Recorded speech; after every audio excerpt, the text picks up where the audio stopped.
Right, నేరుగా వాక్యానికి వెళ్దాం. ఈరోజు బ్లెస్సింగ్ సండే, ఆశీర్వాదకరమైన ఆరాధన. అంటే దేవునికి కానికలు సంవత్సరంలో ఒకరోజు దేవునికని ఈ పండగ టైంలో కానికల పండగ అని. కానికల పండగ అంటే బైబిల్లో కానిక పండగ అని చెప్పదు. అది పర్ణశాల పండగ లేదా వేరే వేరే పండుగలు చెప్తాయి.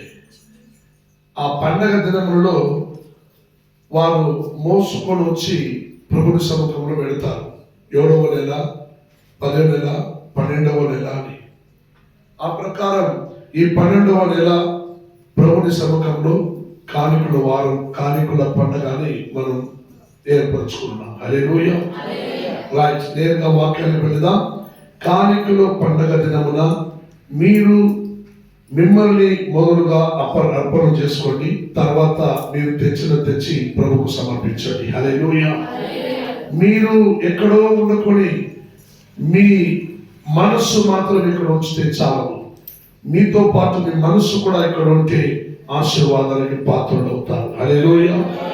గత 3 రోజులు గుమ్మకల ప్రాంత్యములు ఇమాన్యుయల్ మినిస్ట్రీలో మంచి ఒక పెళ్లి కార్యాలు జరిగినాయి, క్రిస్మస్ ప్రోగ్రామ్ జరిగినాయి, అనేక ప్రయోజనం ఉంది.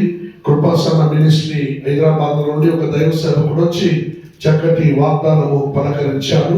అందరికీ ప్రయోజనకరంగా ఉంది. హల్లెలూయా. ఫిలిప్పీయులకు రాసిన పత్రిక 4వ అధ్యాయం 19వ వాక్యం ఒకరు చదవండి. ఫిలిప్పీయులకు రాసిన పత్రిక 4వ అధ్యాయం 19వ వాక్యం చదువుదాం. గమనించండి. కాగా దేవుడు తన ఐశ్వర్యము చొప్పున క్రీస్తు యేసునందు మహిమలో మీ ప్రతి అవసరమును తీర్చును. హల్లెలూయా. చెప్పండి, హల్లెలూయా, హల్లెలూయా, హల్లెలూయా, హల్లెలూయా. దేవుని వాక్యం సెలవిస్తున్నది. కాగా దేవుడు తన ఐశ్వర్యము చొప్పున క్రీస్తు యేసునందు మహిమలో మీ ప్రతి అవసరమును తీర్చును. హల్లెలూయా, హల్లెలూయా.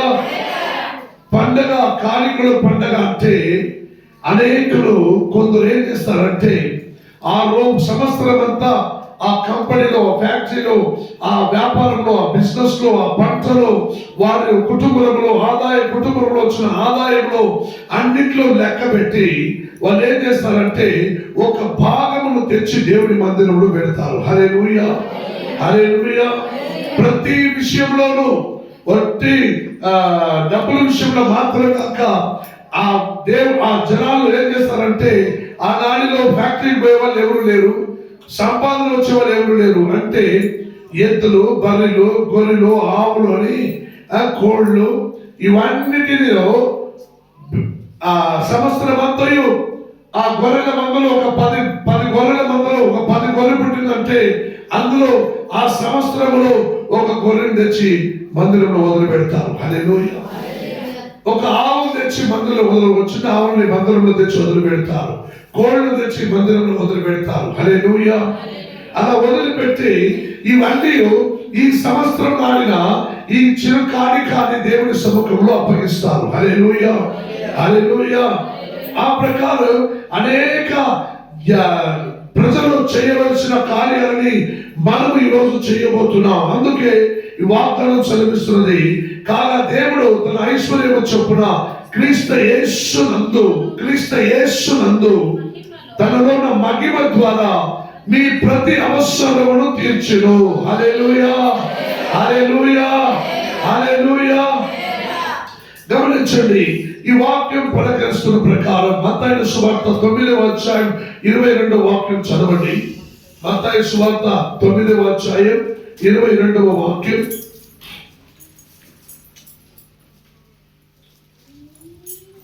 ఈ వాక్యానుసారమై నీలో ఒక బలమైన విశ్వాసం ఉండాలి. అవును ఉండొచ్చు. క్రీస్తు యేసునందు మహిమలో నా ప్రతి అవసరం నా దేవుడు తీరుస్తాడు అనే ఒక విశ్వాసం మనలో ఉండాలి. అందుకే యేసయ్య అంటున్నాడు, యేసు వెనుకకు తిరిగి ఆమెను చూసి, కుమారి ధైర్యముగా ఉండుము, నీ విశ్వాసము నిన్ను బాగుపరచును అని చెప్పగా ఆ గడియ మందే ఆ స్త్రీ బాగుపడెను. హల్లెలూయా, హల్లెలూయా. అక్కడ చెప్పిన మాట ఏమిటంటే, యేసు ఏమన్నారంటే, అక్కడ జరిగినది ఆమె ఆలోచన ఏమైనా ఉండొచ్చు, ఆయన ఆలోచన ఏమైనా ఉండొచ్చు, అక్కడ దేవుని మహిమ బయటికి వెళ్ళిందనేది మాత్రం మనం గమనించాలి. హల్లెలూయా, హల్లెలూయా. యేసు మీదకి అనేకులు ఆయన మీద పడుకుంటూ తోడగానే నడుచుకుంటూ వస్తున్నారు. ఆ సందర్భంలో అనేక గత సంవత్సరాలుగా రక్తస్రావణతో పాటు ఒక ఆడ సహోదరి ఎవరితోనూ చెప్పలేక లోపలే కుంగిపోయి బాధలతో ఏడ్చుకుంటూ, అయ్యో ఈ బాధలు చెప్పలేదే, బయట చెప్తే నాకు అవమానమని అనుకుంటూ, ఈ నాకు స్వస్థత కలగజేసేవాడు ఈ యేసునే అని అనుకుంటుందే, అది గొప్పతనం. హల్లెలూయా. యేసు అక్కడ ఆ ఊర్లో మరణించిన వారిని జీవముతో లేపించాడు, కుష్ఠరోగుని స్వస్థపరిచాడు, అనేకుని కుంటి వారిని నడిపించాలని అనేక వాగ్దానములు ఆ సహోదరి చెవులు వినగానే ఈ మార్గంలో యేసు స్వామి వెళుతున్నారనగా ఆయనలో ఉన్న ఒక బలమైన పోరాటం, నేను ఎలాగైనా ఆ యేసు స్వామిని అలా ముట్టుకోవాలి. హల్లెలూయా. అలా ఆ ప్రజల జనాల మధ్యలో ఆయన ఆ సహోదరి యేసుక్రీస్తుని ఆ సంధిలో నుండి చేయించి మెల్లగా యేసు స్వామి వస్త్రమును ముట్టుకునింది. హల్లెలూయా. యేసు స్వామి వస్త్రమును ముట్టుకోవడంలోనే యేసు ప్రభు నిలుచుకుంటూ తిరిగి చూశారు. హల్లెలూయా. తిరిగి చూడంలోనే ఎవరు నన్ను ముట్టింది, ఎవరు టచ్ చేసిందని అడిగినాడు. హల్లెలూయా. తోడున్న శిష్యులందరూ అన్నారు, ఏమిటయ్యా ప్రభువా, ఇంతమంది నేను ఉన్నావు, మింద పడుతున్నావు, నువ్వు తల్లాడుతున్నావు, అటు ఇటు ఎందులో పడినారు కదా, ఎవరు నన్ను ముట్టిందని అడుగుతున్నావు ఏంది అని అన్నప్పుడు యేసయ్య అన్నాడు, లేదు, మీరు నా మీద పడింది వేరు, కానీ విశ్వాసముతో ఎవరు ఒక్కరు నన్ను ముట్టారు. హల్లెలూయా. విశ్వాసముతో ఎవరో ఒక ఆత్మ నన్ను ముట్టింది. హల్లెలూయా. అది ఎవరు ముందుకు రానప్పుడు ఆయన నడుగుతూ ఓడికి, అయ్యా యేసయ్య దగ్గరికి వచ్చింది, అయ్యా నేనేనయ్యా అని అన్నలోనే ఆమెకి ఏ ప్రాబ్లం ఉందో యేసు బయట చెప్పరా. హల్లెలూయా. ఆయనలో ఉన్న ప్రాబ్లం అవమానము, బాధపోతుంది. ఆడ సహోదరి బయట చెప్పలేక కుంగిపోయి ఎవరికి తెలియక వస్త్రం ముట్టగిలోనే ఆయనలో ఉన్న మహిమ వెళ్ళినది. హల్లెలూయా.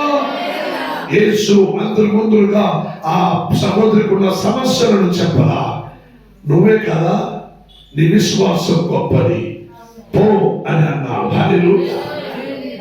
వెంటనే యేసులో నుండి ఒక మహిమ ఆ సహోదరిలోకి వెళ్ళినది. హల్లెలూయా. గమనించండి, ఆ ప్రకారం అదే ప్రకారం ఆ క్రీస్తు, ఆ యేసుక్రీస్తు ఆ మార్గ మధ్యలో ఉన్నాడనే విషయం తెలియలోనే వాళ్ళు ముట్టుకొని తన మహిమను పొందుకున్నారు. కానీ ఈనాడులో యేసుక్రీస్తు గత భూమిలో పుట్టి 33 సంవత్సరాల తర్వాత ఆయన గత మరణించి గత 21 శతమానాలు గడిచిపోతున్నాయి. హల్లెలూయా. కానీ ఈనాడికి ఆ యేసు మీద విశ్వాసం ఉంచి ఆ యేసుక్రీస్తుని ముట్టుకుంటూ ఆయనలో ఉన్న మహిమ నాలో రావాలి అని ఎదురు చూస్తూ కూర్చున్నావే, నీవు ఆ అంత సంవత్సరాలుగా ఆ బలహీనంలో ఉండి మహిమ పొందుకుని ముట్టి మహిమ పొందుకున్న స్త్రీ కదా ఈ రోజు కూర్చున్న ఆయన మీరు గొప్పవారై ఉన్నారు. హల్లెలూయా. ఆనాడు యేసు కళ్ళారా చూశారు, ఈనాడులో యేసుక్రీస్తు తన మహిమతో నింపబడుచున్నారు. అయినా ఆనాడికి ఈనాడికి ఆ గడికి ఈ గడికి చాలా వ్యత్యాసమై ఉన్నది. నీవు అతన్ని చూడలేదు, నీ చెవులారా వినవంతే, కానీ ఆ స్త్రీ మాదిరిగానే నీవు కూడా ఈ రోజు చెవులతో వినడం ద్వారా నీవు ఆ యేసుని ఎద్దుకు వచ్చి నీ విశ్వాసముతో నువ్వు దేవుడికని ఏది సమర్పిస్తావు, అప్పుడే దేవుని మహిమ నీ ప్రతి అవసరతలను తీరుస్తాయి. హల్లెలూయా. అప్పుడే వెంటనే దేవుడు నీ ప్రతి అవసరతలను తీరుస్తాడు. హల్లెలూయా. నిర్గమకాండ 33వ అధ్యాయానికి రండి. నిర్గమకాండ 33వ అధ్యాయానికి రండి తొందరగా. 12వ వాక్యం 33, 12, 13, 14 వాక్యం చదవండి. మోషే యెహోవాతో ఇట్లనెను, చూడుము ఈ ప్రజలను తోడుకొని పొమ్మని నీవు నాతో చెప్పుచున్నావు గాని నాతో ఎవరిని పంపెదవో అది నాకు తెలుపలేదు. నీవు నేను నీ పేరును బట్టి నిన్ను ఎరిగి ఉన్నాననియు నా కటాక్షము కలిగినదనియు చెప్పితివి కదా. ఆమేన్. నా కటాక్షము కలిగినదని చెప్పితివి కదా. 14 బట్టి నీ కటాక్షము నా ఎడల కలిగిన ఎడల నీ కటాక్షము నా ఎడల కలుగునట్లుగా దయచేసి నీ మార్గమును నాకు తెలుపుము. అప్పుడు నేను నిన్ను తెలుసుకొందును. చింతగించుము. ఈ జనము నీ ప్రజలే కాదా అని ఆయనను. ఎప్పుడు ఈ మాట అన్నాడండి? దేవుడు ఏమన్నాడు? వీళ్ళందరినీ తీసుకుంటూ నేను చూపించే దేశానికి, కానాన్ దేశానికి వెళ్ళిపోమని దేవుడు అన్నాడు. మోషే దేవుడితో అన్నాడు, అయ్యా ఈ ప్రజలను తోడుకొని పొమ్మనుచున్నావే, నా కటాక్షము నీకు కలిగి ఉన్నదని నేను చెప్పి ఉన్నావు కదా, దయచేసి చింతగించుము. ఈ జనము నీ ప్రజలే కాదా, నా సన్నిధి నీకు తోడుగా వచ్చెను అని అన్నావే, సమస్త ప్రజల నుండి ప్రత్యేకింపబడదు అని అన్నావే, నీవు ఎలాగైనా మేము వెళ్ళవలసిన మార్గమందు నీ మహిమను నీవే నాకు తోడుగా రాకుండా ఉంటే మమ్మల్ని ఇక్కడి నుంచి తీసుకుని వెళ్ళదు, మేము పోలేము. ఈ మాట మోసే దేవుడితో అనడంలోనే దేవుడు అన్నాడు, నా సన్నిధి నీకు తోడుగా వచ్చును, సమస్త ప్రజల నుండి మిమ్మల్ని అందరినీ ప్రత్యేకపరుచున్నాను. హల్లెలూయా. మీ ఊరు, మీ కుటుంబం, మీ జాతి, మీ కులము, మీ భాషల నుండి దేవుడు నిన్ను వేరుపరుచున్నాడు కదా. ఈరోజు వేరుపరుచున్నాడు కదా, నిన్ను వేరుపరుచున్నాడు కదా. మీ కులములో, మీ జాతిలో, మీ కుటుంబంలో, మీ భాషలో అన్నిటిలో నుండి దేవుడు నిన్ను వేరుపరచాడు కదా. ఆ వేరుపరిచిన దేవుడు నా సన్నిధి నీకు తోడుగా వచ్చాను అన్నాడు కదా, నా సన్నిధి నీకు తోడుగా వచ్చాను అన్నాడు కదా. అటైతే నీవు చింతగించుము, ఈ జనాలందరూ ప్రజలే కాదా అని మోసే అన్నాడే. అటైతే నీ హృదయము నీ ప్రభుని ఎందుకు నీ అవసరతలను తీర్చే వరకు నీవు పట్టుదల కలిగి ప్రభుని సముఖంలో కూర్చొని ఆయన యందు బ్రతమలాడుకునేవాడువై ఉండడానికి నీకు తెలియదా? హల్లెలూయా, హల్లెలూయా, హల్లెలూయా. కీర్తన గ్రంథం 37వ అధ్యాయం 4వ వాక్యం చదవండి. 37, 4వ వాక్యం.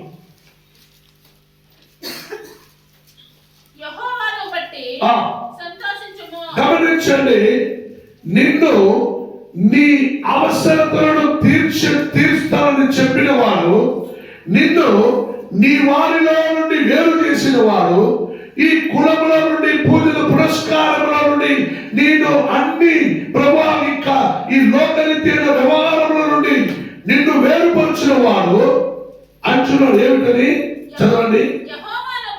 యెహోవాను బట్టి మీరు సంతోషించుము, ఆయన నీ హృదయ వాంఛలను దీవించును. హల్లెలూయా. నీ హృదయ వాంఛలను తీర్చును. హల్లెలూయా. నీ హృదయ వాంఛలు ఏమై ఉన్నదో. హల్లెలూయా. ఈనాడు అనేక క్రైస్తవులు కూడా ప్రతిరోజు భూమిలో అన్యులై బ్రతుకుతున్న వారు ఉదయం లేవలోనే ఒక పూజలు చేసుకుంటారు. తర్వాత ఉద్యోగాలకు, వ్యాపారాలకు, బిజినెస్ కు పోతారు. అంగడి వ్యాపారం చేసేవారైతే ఫస్ట్ ఆ పూజలు చేసుకుంటూ డబ్బులు పడే గల్లా పెట్టికంతా పూజలు చేస్తారు. అన్ని చేసుకున్నాక ఫస్ట్ ఎవరు వస్తాడో ఆ 10 రూపాయలు వస్తుంది, 15 రూపాయలు అంటారు. తక్కువ లేదంటే సరే 14 రూపాయలు అంటారు. నేను ఒక తక్కువ చేసుకుంటే సరే 13 రూపాయలు లేకుంటే పో అంటాడు. సరే 2 రూపాయలు తగ్గించాడు కదా అని 3 రూపాయలు 13 రూపాయలు తీసుకుంటాడు. అప్పుడైతే 2 రూపాయలు తగ్గించుకుంటూ నీకు ఇచ్చినట్టు. అయితే 10 రూపాయలకి న్యాయంగా అమ్మవలసినది 15 రూపాయలు చెప్పి 13 రూపాయలకి ఇచ్చినాడంటే 3 రూపాయలు ఆ రోజు మొదటిగా చేసిన మోసమే కాదా?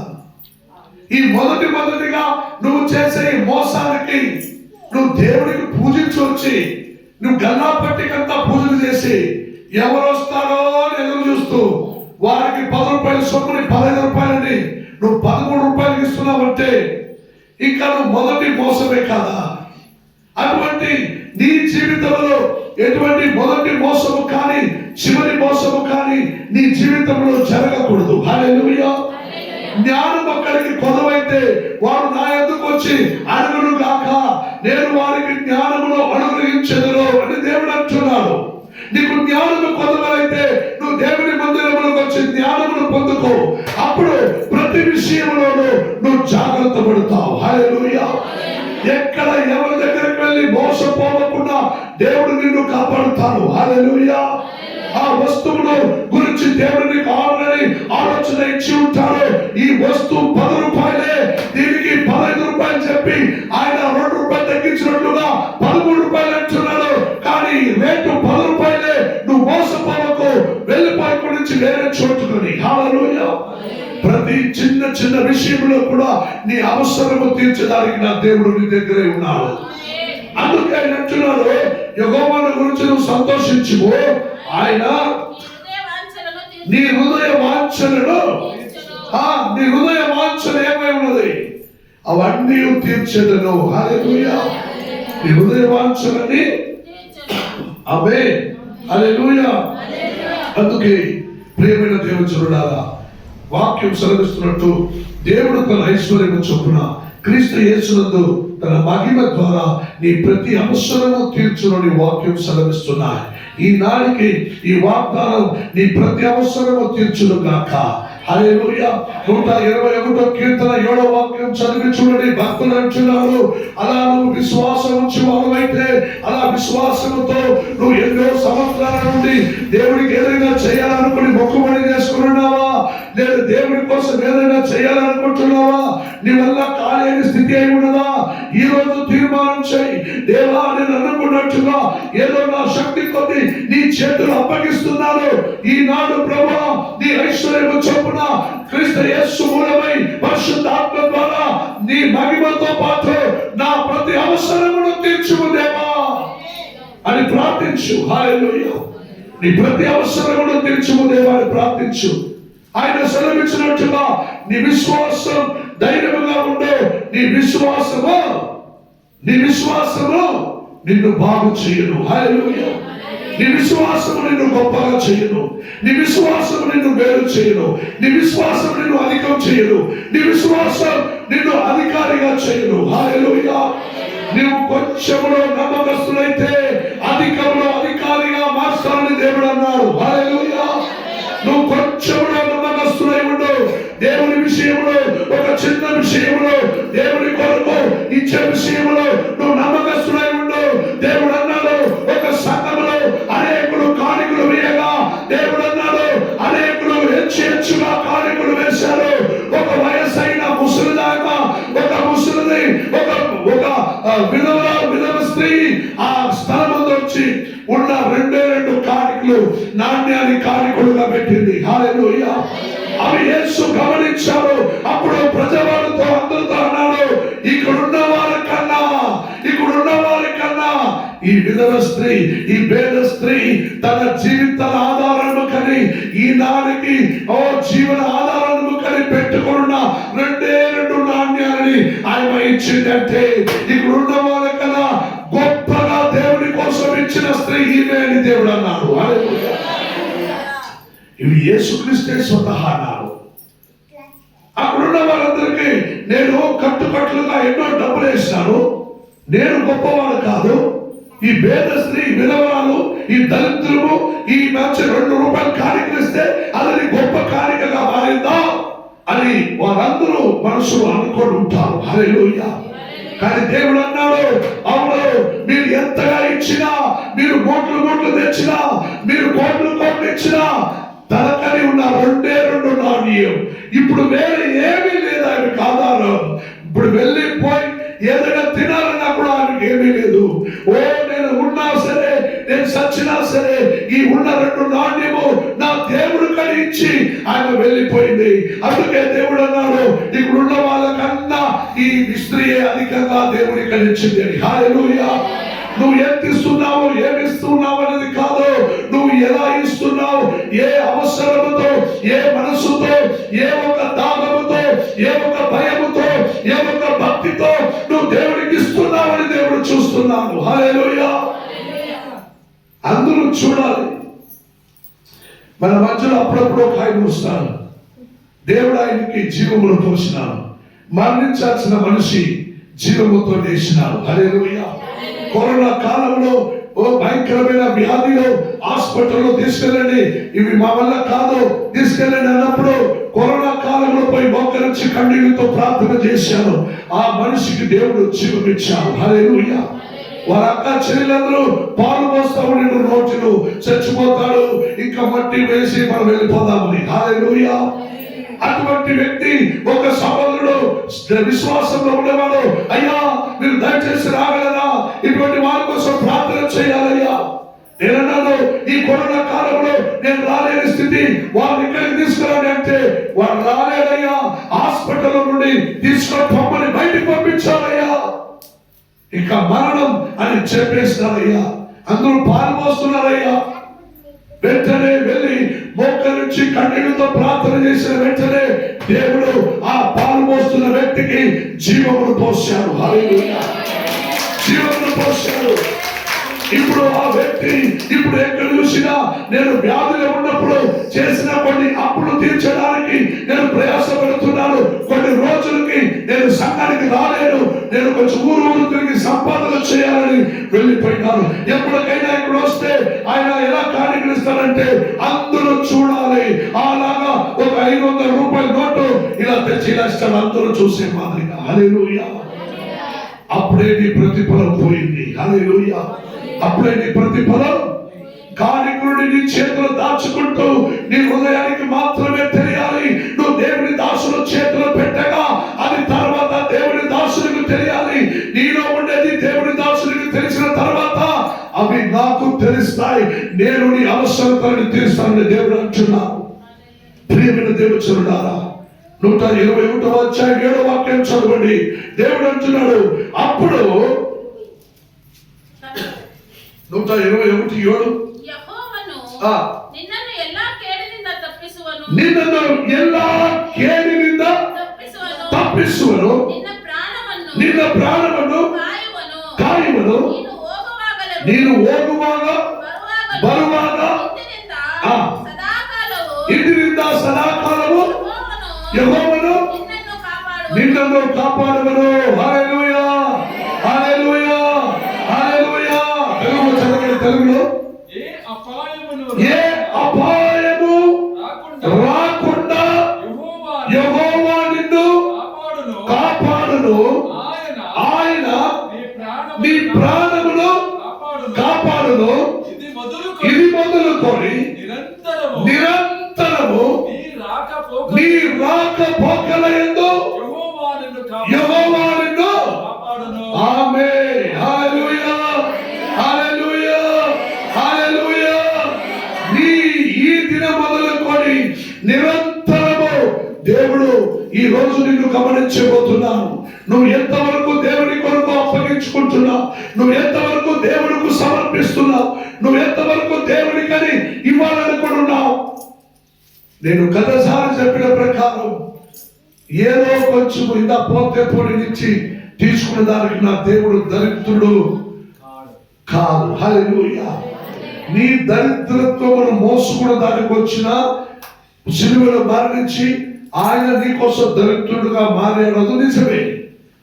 కానీ మళ్ళీ మళ్ళీ నీ దరిద్రత్వమును మోసుకుంటాడు అని అయితే నీవు నీ హృదయ ఆలోచనలు బట్టి దేవునికి నువ్వు ఎంతగా ధారాళమైన హృదయములో నీవు నీ దేవునికి అప్పగిస్తావన్నది దేవుడు చూస్తున్నాడు. హల్లెలూయా, హల్లెలూయా.